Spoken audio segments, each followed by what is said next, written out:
Hello students, I am Ramanan. இந்த வீடியோல class 12 conicsக்கான introduction பார்க்க போறோம். இப்போ conic sectionsக்கு முன்னாடி நம்ம வந்து circles பத்தி பார்த்திருக்கோம். Circles is also a like nearly equivalent. அது வந்து ஒரு locus னு நம்ம சொல்லலாம். இப்போ conicsல பாத்தீங்கன்னா conic is the locus of a point which moves in a plane.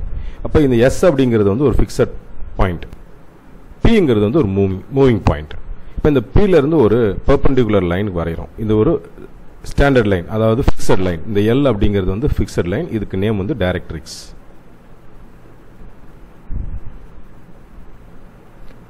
Okay, moving பாயிண்ட்டுக்கு நம்ம என்னன்னு சொல்லுவோம்? லோக்கஸ் அப்படின்னு சொல்லுவோம் இல்லையா?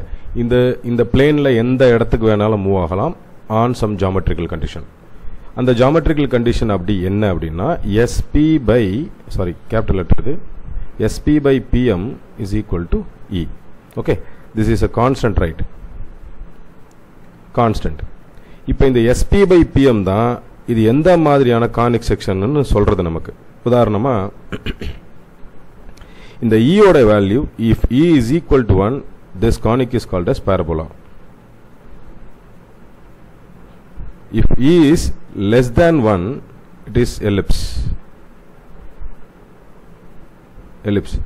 Less than 1 னா நெகட்டிவ் கிடையாது. அது முதல்ல புரிஞ்சுங்க. நெகட்டிவ் கிடையாது.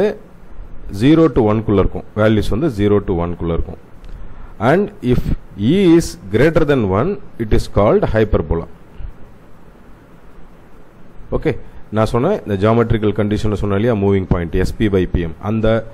அந்த கானிக் செக்ஷனுக்குள்ளார எந்த இடத்துல இந்த SP by PM போட்டு நீங்க செக் பண்ணாலும், ஃபார் எக்ஸாம்பிள் இந்த SP ஓட வேல்யூ 1 னு வெச்சுக்கோங்க. SP is nothing but distance formula தான்.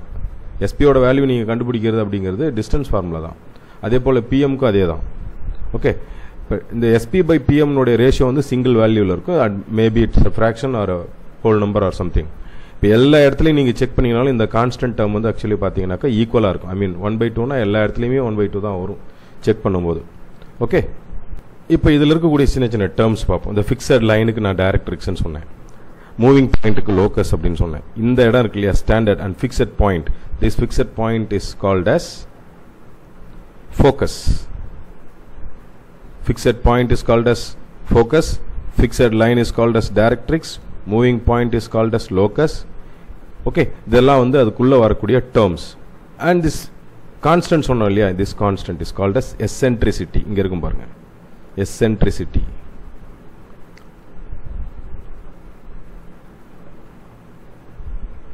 ஓகே ஓகே, நம்ம இதில் யூஸ் பண்ணக்கூடிய டேர்ம்ஸ் எல்லாம் பார்த்துட்டோம். now we are going to see about what is meaning of parabola. இதில் நிறைய டெரிவேட்டிவ் பார்ட்ஸ்லாம், டெரிவேஷன் பார்ட்ஸ்லாம் இருக்கு.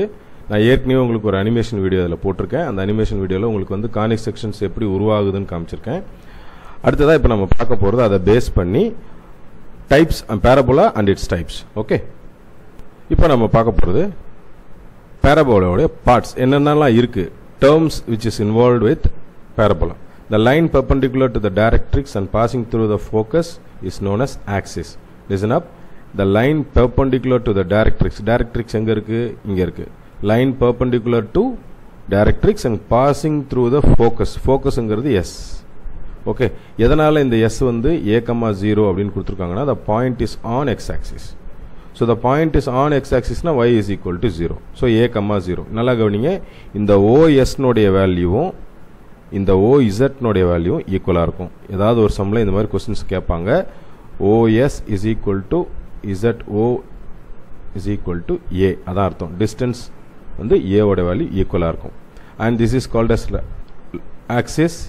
இது locus, இது directrix, இது வந்து focus, இது இந்த மாதிரி நிறைய இதுல பாயிண்ட்ஸ்லாம் இருக்கு. இது வந்து இந்த இடம் வந்து vertex. இந்த இடம் வந்து இந்த origin வந்து vertex. இப்போ வந்து any chord of the parabola through its focus is called focal chord. Any chord of the parabola through its focus is called as focal chord of parabola. The length of the focal chord perpendicular to the axis is called as latus rectum. The latus rectum அப்படிங்கிறது the length of the chord perpendicular to its axis. இப்படி வரும்னு வெச்சுக்கோங்களேன், இந்த மாதிரி வரும், perpendicular-ஆ இருக்கும். Okay, latus rectum of the parabola. இந்த மாதிரி சின்ன சின்ன டேர்ம்ஸ் வச்சுட்டு நாம் இதனுடைய டைப்ஸ் என்னன்னு பார்க்க போகிறோம். இதில் நிறைய டெரிவேஷன்ஸ் இருக்குது. டெரிவேஷன்ஸை வந்து நான் ஒர்க் அவுட்டில் நான் அடுத்தடுத்த வீடியோஸில் நான் போடுறேன். இப்போ நம்ம பார்க்க போகிறது டைப் 1 ஓப்பன் ரைட்வேர்ட் பேரபோலா.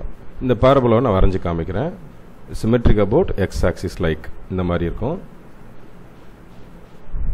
ஓகே,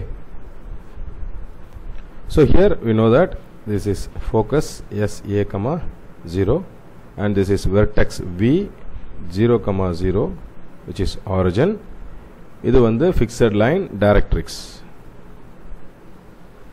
இதனுடைய வேல்யூ நம்ம ஒரு D dash அந்த மாதிரி வச்சுப்போம். இப்போ இந்த பாயிண்ட் எஸ்ங்கிற பாயிண்ட் வந்து உங்களுக்கு நமக்கு ஏன்னா இதனுடைய வேல்யூ என்னது -a. இந்த பாயிண்ட்னுடைய value. So equation of directrix நம்ம என்னன்னு சொல்லலாம், x is equal to -a அப்படின்னு சொல்லலாம். இது open rightward type, rightward open rightward. And general equation இதுக்கு y² is equal to 4ax and vertex v வந்து 0, 0 and focus S is equal to a, 0. Equation of directrix is x is equal to -a. இந்த மாதிரி ரிசல்ட்லாம் சம்முக்குள்ள தேவைப்படும். Okay, இது வந்து open right word நான் சொல்றது. இதில் நம்ம ரொம்ப முக்கியமான விஷயம் ஒன்று பார்க்கணும், லேட்டஸ்ட் ரெக்டம். லேட்டஸ்ட் ரெக்டம் அப்படிங்கிறது நம்ம டேர்ம்ஸில் நம்ம கொடுத்துருக்கோம். டெஃபினேஷனில் பாருங்க, த லெங்த் ஆஃப் அப்படின்னு இருக்கு, த லெங்த் ஆஃப் அப்படின்னு இருக்கு இல்லையா, the length of focal chord. இந்த வார்த்தையை கவனிங்க, focal chord perpendicular to the axis is called a lattice rectum. Length of focal chord perpendicular to the axis. இப்போ நம்ம ஆக்சிஸ்ன்றது இதுதானே சொன்னோம், ஆக்சிஸ்க்கு பெர்பெண்டிகுலராகவும் இருக்கணும், கண்டிப்பாக அது ஃபோக்கஸ் வழியாக போகிறதாகவும் இருக்கணும். ரெண்டு பர்பஸ், அதில் ரெண்டு விஷயம் இருக்குது. ஓகே, இப்போ அது எக்ஸாக்டாக சொல்லணும் அப்படின்னு வச்சுக்கோங்களேன். கார்டு அப்படிங்கிற ஒரு வார்த்தையிலேருந்து பெர்பெண்டிகுலர் ஃபோக்கல் கார்டுன்னு சொல்கிறாங்க இல்லையா. As we know the focal chord, கார்டுனா என்ன, ஒரு சர்க்கிள்குள்ளே வரையணும் இல்லையா. இதை வரைஞ்சி காமிக்கிறேன். ஒரு சர்க்கிள் இருக்குது, ஒரு சர்க்கிள்குள்ளார நம்ம வந்து ஒரு லைன் போடுறோம், which joins any 2 points inside the circle. அந்த மாதிரி இடம் இது வந்து கார்டு இல்லையா. அதே மாதிரி தான் இதுவும் ஒரு வகையான chord, but it passes through focus and as well as it is perpendicular. இதுதான் ரொம்ப முக்கியம். ஏன்னா இந்த பார்ட்ஸ் நமக்கு தெரிஞ்சாதான் அடுத்தடுத்த டைப்ஸ் வந்து நமக்கு வந்து ஓரளவுக்கு நமக்கு மைண்டில் செட் ஆகும், நிற்கும். இது ஒன்றும் பெரிய கஷ்டமான விஷயமெல்லாம் கிடையாது. நீங்கள் ஒரு சில கான்செப்ட்ஸ்லாம் பார்த்தீங்கன்னா நம்ம இப்போ சொல்கிறது வந்து கொஞ்சம் வித்தியாசமாக தெரியும். அதுவே நீங்கள் சம்குள்ளே பூந்து சம் ஒர்க் அவுட் பண்ணும்போது அல்லது டீச் பண்ணும்போது நீங்கள் கவனிச்சிங்கனாக்கா அது உங்களுக்கு ஈஸியாக புரிஞ்சிடும். சரி, எத்தனை லேட்டஸ்ட் ரெக்டம் வரைய முடியும், எத்தனை n number of latus rectum, ஏன்னா இது வழி இப்படி எத்தனை வேணாலும் போட்டுட்டு போகலாம். இப்படி தான் போகணும்னு அவசியம். லைன் வந்து சரியாக வரல, ஃபோக்கஸ் வழியாக போகக்கூடிய எத்தனை லைன் வேணாலும் இதில் கார்டில் போடலாம். Okay, length of the latus rectum அப்படின்றத வந்து எக்ஸாம்பிள் 5.14 ஒரு டெரிவேஷன் இருக்குது தனியாக, எப்படி அது அப்படின்னு. ஸோ இப்போ நம்ம இதை வந்து எல் டேஷ்னு வச்சுப்போம். இந்த பாயிண்ட்டை நம்ம a, y1 அப்படின்னு வச்சுக்கலாம். And you know that s is equal to s, இந்த பாயிண்ட் வந்து a, 0. ஜென்ரல் ஈக்குவேஷன் வந்து y² is equal to 4ax இல்லையா. இப்போ இந்த பாயிண்ட் வழி this point is on the பேரபோலான்னா இந்த ஈக்குவேஷன் இது சாட்டிஸ்ஃபை பண்ணணும், கரெக்ட். ஸோ இப்போ இது y1 எடுத்துக்கணும் இல்லையா. y1² is equal to 4a into எக்ஸோட வேல்யூ ஏ தானே, இந்த பாயிண்ட்ல எக்ஸோட வேல்யூ ஏ தானே. So y1² is equal to 4a². Okay, then y1 value என்னப்போ ஸ்கொயர் ரூட் எடுத்துட்டோம்னா 2a தான் வரும். ஸோ அப்போ length of the rectus rectum அப்படின்னு நம்ம வரும்போது இந்த இடத்த மட்டும்தான் பார்க்குறோம். This is y1. அப்போ இதனுடைய வேல்யூ என்ன, அப்போ இதோட வேல்யூவும் y1 தானே, இந்த டிஸ்டன்ட்டும். ஸோ இப்போ நம்ம வந்து 2a 2 டைம்ஸ் போடணும். That is 2a into 2 times 2a into 2 times which gives us 4a. இதுதான் லேட்டஸ்ட் ரெக்டமோட வேல்யூ, ஈக்குவேஷன் வேல்யூ. நீங்கள் எப்படி வேணாலும் அந்த சம்குள்ள வரும்போது எடுத்துக்கலாம். பட் 4 டைப்ஸ்க்கும் இதுதான். ஓகே, இப்போ இதை வந்து பாயிண்டாக நம்ம குறிக்கும்போது எப்படி சொல்லுவோம், a, 2aன்னு குறிப்போம். இந்த எல் டேஷை வந்து நம்ம எப்படி குறிப்போம்னா a, -2a. இதனால் ஃபோர்த் குவாட்ரண்ட்டில் இருக்கு இல்லையா, மைனஸ் எடுத்துக்கலாம். Okay, so this is the point. நம்ம வந்து இதில் நிறைய இம்பார்ட்டன்ட் ரிசல்ட்ஸ் பார்த்துருக்கோம். ஓப்பன் ரைட் வேர்டில் இருந்து சுத்தமாக ஸ்டார்ட் பண்ணியிருக்கோம். இப்போ டைப் 1 பார்க்கலாம். டைப் 1 ஈக்குவேஷன் இப்போ பார்த்தீங்கன்னா எல்லாத்துக்குமே வெர்டெக்ஸ் வந்து வெர்டிசஸ் வந்து பார்த்தீங்கன்னா 0,0. உங்கள்கிட்ட இதுக்கு முன்னாடியே சொன்னேன், இந்த இதுக்கு செக்மெண்ட்டுக்கு முன்னாடியே சொன்னேன். இப்போ 0 போட்டிங்கன்னா y² = 4ax வரும். ஓகே, இது ஓப்பன் ரைட் வேர்டு, இது right word graph parabola. Vertex உங்களுக்கு சொல்லியிருக்கேன் 0,0. இப்போ இதில் ஃபோக்கஸ் போட்டிங்கன்னாக்கா ரெண்டு வேல்யூமே 0 தான் இல்லையா. அப்போ a,0 வரும். y = 0 axis of symmetry and x h ஓட value -0 -a. length of the rectum முன்னாடியே சொன்ன நான் 4 டைப்புக்கும் 4a தான். ஓகே, இப்போ வந்து டைரக்ட்ரிக்ஸ் எங்கே இருக்குது, எங்கே சிச்சுவேட் ஆகிருக்கு, இது எல்லாமே இது வந்து உங்களுக்கு வந்து வெர்டெக்ஸ் மாறி வந்தது அப்படின்னு சொன்னாக்கா அதுக்காக கொடுக்கப்பட்டது. ஏன்னா வேறு ஏதாவது வெர்டெக்ஸில் வந்து இப்போ 1,3ல் சீட் ஆகுது அப்படின்னாக்கா h,ஓட வேல்யூ இங்கே மாறும். ஸோ அதுக்காக கொடுத்து வச்சிருக்கிறது. சம்குள்ளே போகும்போது அதுக்கு உங்களுக்கு எக்ஸ்பிளனேஷன் தெரியும். இப்போ இது டைப் 2 பார்க்குறோம். இதுலேயும் y² = -4ax. ஓகே, அடுத்ததாக 0,0 இதனுடைய வேல்யூ -a,0. ஏன்னா இங்கே பார்த்தீங்கன்னா இந்த பக்கம் டேர்ன் ஆகிருக்கும்போது a,0 இருக்கும். இந்த இடத்துல a,0 இருக்கும். அப்போ இந்த பக்கம் வரும்போது -a,0. ஓகே, அடுத்ததா y = k and y = 0 axis of symmetry and x = 0 plus a = x = a.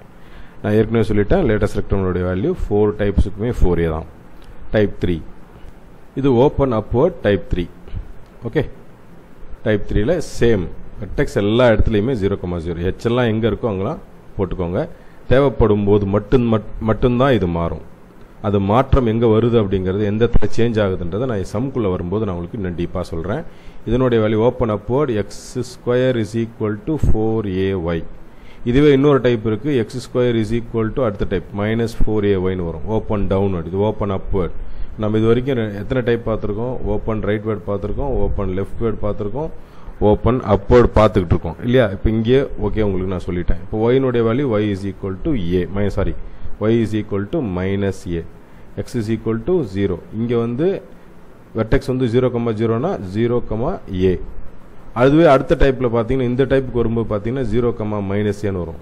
ஒன்னோட ஒன்று சிமெட்ரிக்காக இருக்கும். ஈஸியாக நம்ம ரிமெம்பர் பண்ணிக்கிறதுக்கு ரொம்ப யூஸ்ஃபுல்லாக இருக்கும். ஈஸியாக இருக்கும் நம்ம ரிமெம்பர் பண்ணிக்கிறதுக்கு. ஓகே, அடுத்தது டைப் 4. இது வந்து ஓப்பன் டவுன்வேர்ட். இங்கேயும் அதே 0,0. h எங்கெல்லாம் இருக்கோ அங்கெல்லாம் 0 போட்டுக்கோங்க. 0 நான் சொன்னேன் 0,-a வரும். x = 0 and y = a. Okay, then 4a latest rectum always 4a. இது வந்து நம்ம ரொம்ப கிறிஸ்பியாக சொல்லியிருக்கிறேன். இன்னும் நல்லா டீப்பாக சொல்லலாம். அதை விட பெட்டர் வந்து அது ரிலேட்டடாக நீங்கள் சம்மு போடும்போது உங்களால் ஈஸியாக அண்டர்ஸ்டாண்ட் பண்ணிக்க முடிகிற அளவுக்கு இருக்கும். ஓகே, நான் நடத்தின இந்த இன்ட்ரோடக்ஷன் பார்ட் உங்களுக்கு ஈஸியாக புரிஞ்சிருக்குன்னு நினைக்கிறேன் ஸ்டூடெண்ட்ஸ். தேங்க்யூ.